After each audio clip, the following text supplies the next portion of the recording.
Let's jump right in. If you've been working with Retrieval-Augmented Generation, you already know that getting a basic prototype running is the easy part. But making it reliable, accurate, and scalable in a real production environment, that is incredibly difficult. So today, we're diving into a highly technical explainer to level up your basic RAG systems into true enterprise-grade architectures, specifically by crushing irrelevant answers, halting hallucinations, and cutting those massive compute costs. We've got 3 progressive upgrades on the agenda today. First, fine-tuning for domain precision. Second, fusing structured and unstructured data. Third, scaling up with MRL and quantization. And we'll wrap it all up with the ultimate RAG architecture blueprint. Level 1, fine-tuning for domain precision. Let's upgrade your system from a broad generalist to a razor-sharp specialist. We're going to start with a direct interview prompt pulled straight from the KLEN-KS GitHub repo addressing the very real problem of shallow retrieval depth. This is a question that frequently stumps developers who are just used to plugging in an out-of-the-box model. How exactly can fine-tuning embedding models improve your retriever's performance in RAG? Well, think about the massive difference between a general embedding model that knows a little bit about everything and a fine-tuned model that has absolutely mastered your specific domain. General models are trained on the wild west of the internet. They understand broad language patterns beautifully. But the moment you ask them about highly specific legal statutes, or complex medical diagnostics, or proprietary engineering blueprints, they just hit a brick wall. They simply lack the specific depth. Fine-tuned models, though, they are aligned directly to your exact jargon. The absolutely crucial point here is that fine-tuning physically shifts your mathematical embedding space. It ensures that highly specific jargon triggers precise, relevant retrieval. It's kind of like reorganizing a massive library. If a general model organizes that library by broad genres, fine-tuning goes in and reorganizes the shelves, so your niche-specific topics are grouped perfectly together right at the front. When a user throws complex industry terms at your RAG system, the retriever grabs exactly the right documents, instead of just vaguely related generic ones. Level 2, structured and unstructured data fusion. Now that we have precision, we need to tackle complexity by dealing with messy text alongside rigid data tables. Imagine you're handed this architectural interview question. Design a retrieval strategy for handling both structured knowledge graphs and unstructured text documents simultaneously. How do you get them to talk to each other? Because in the real world, enterprise data is chaotic. It's not just neat PDFs, and it's certainly not just clean SQL databases.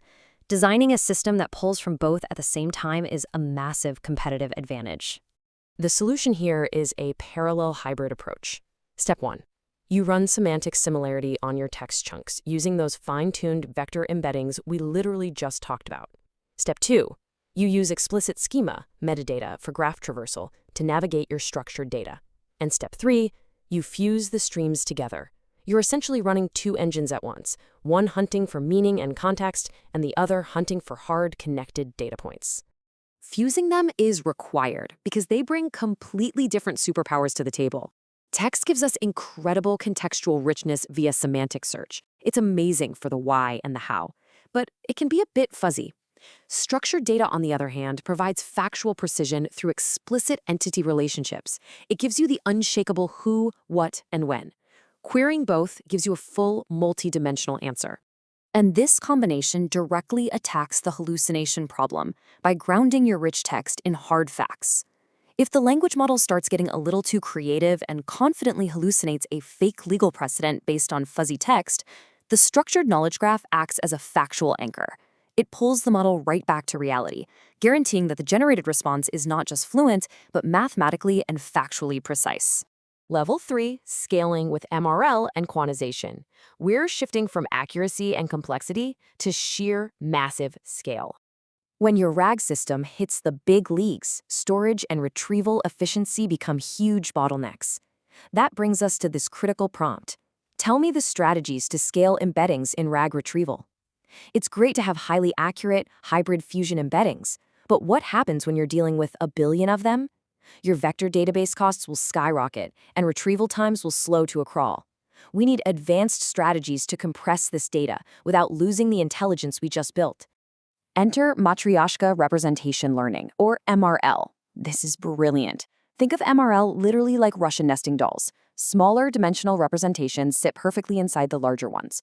Traditionally, if you wanted a smaller embedding size to save space, you had to go and train an entirely new, smaller model. With MRL, you train one single model, and its embeddings are mathematically structured so that the most important information is always front-row node. This gives you the superpower of flexible embedding dimensions.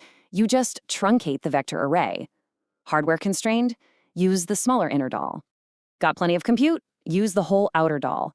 It brings immense flexibility to your architecture, unlocking significant retrieval speedups with barely any loss in performance. Thanks to this nesting technique, MRL can achieve up to a staggering 14 times size reduction. Let that sink in. A 14x reduction in your vector storage footprint. You're saving massive amounts of memory and compute costs, all while keeping the core semantic intelligence of your RAG system completely intact. But we are not stopping there. To squeeze out even more juice, we apply quantization, aggressively compressing the actual data format of the embeddings. Instead of storing every single number with high-precision 32-bit floats, quantization rounds those numbers down into lower bit formats, like float 8 or even int 8. Think of it like taking a giant uncompressed audio file and converting it into a high-quality MP3. To the listener, it sounds exactly the same, but the file size is radically smaller.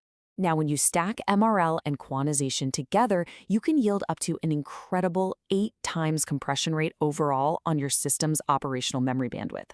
You're slicing the length of the vector with MRL, and you are compressing the heavy weight of the numbers inside that vector with quantization. It's an absolute game changer. Level 4, the ultimate RAG architecture. Let's wrap up by looking at the finished, highly optimized system we've just constructed. Think of this as your ultimate cheat sheet, perfectly mapping the 3 advanced strategies to the massive benefits they unlock. If you need precision, fine-tune for domain jargon. If you need to stop hallucinations and handle complex data, use hybrid search to fuse vectors and graphs. And if you need massive scale and blistering speed, implement MRL and quantization. This right here is the holy grail of modern RAG architecture. The final takeaway from our source material is simple. You absolutely do not have to choose between massive scale and high accuracy if you architect your system correctly. Layering these techniques gives you the best of all worlds, a system that speaks your niche language perfectly, grounds every answer in factual structured data, and runs lightning fast on a fraction of the compute. Armed with these top-tier optimizations, the only question left is, what impossible dataset are you going to tackle next? Because the old barriers of sky-high compute costs and hallucination risks, we just shattered them. Keep experimenting, keep building, and thank you for joining me on this explainer.